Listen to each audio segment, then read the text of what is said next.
Now that we know the terms and you're ready for your cocktail party, we're going to talk about some of the various technologies. The first one we're going to talk about is digital subscriber line, then cable modem, fiber, wireless, satellite, and some others. Okay, so I have these in order, kind of, because really things are happening different in the environment today, and when we did this a year ago, we thought we had a pretty good handle on where the technologies were, and then one surpasses the other.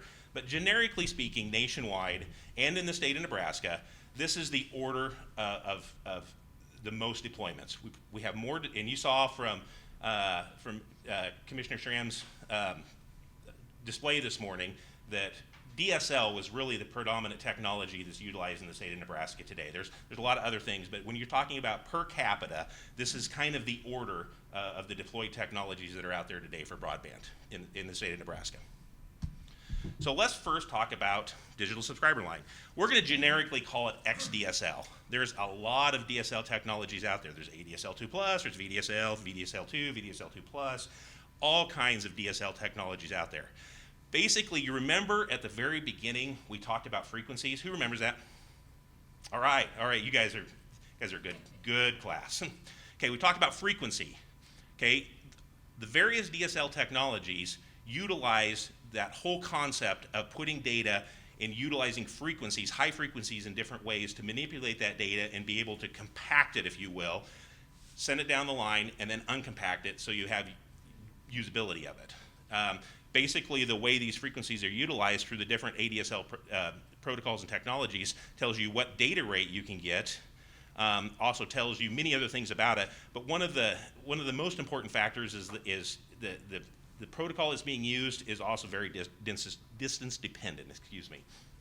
So the concept is the provider will build fiber out to some area of their network. It'll be the office, it'll be a node, it'll be a cabinet, it'll be a terminal, it'll be something where they build fiber out. And then from there, they use the traditional or the legacy twisted pair copper connections that's made to go to the customer premise, then utilizes the twisted pair copper connection within the customer premise to deliver the broadband service to wherever you're utilizing it. DSL is based, has a wide variety of speeds, ranging anywhere from 1.5 megabits per second up to 100 megabits per second with the newest DSL technologies.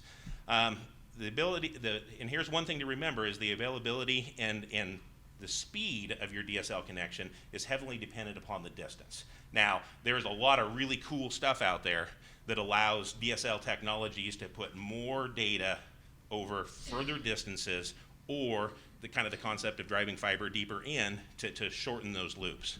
But basically, the ADSL, which is an asymmetrical digital subscriber line, is really currently the most commonly deployed DSL protocol today.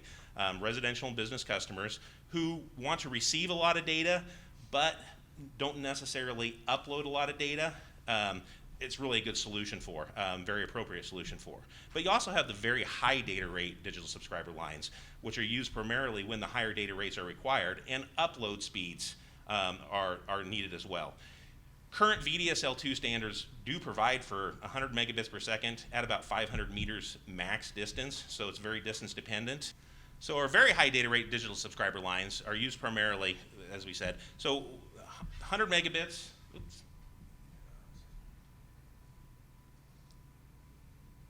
Perfect, right there. And then the typical ADSL speeds are 25 by 3. So again, that's 25 megabits down and 3 megabits per second up, again, depending on the distance. So really the whole concept is drive fiber to a place where then we can deploy these legacy copper loops with DSL technology, digital subscriber line technology, to get the data rates that the customer needs deployed to them so they can effectively use the data.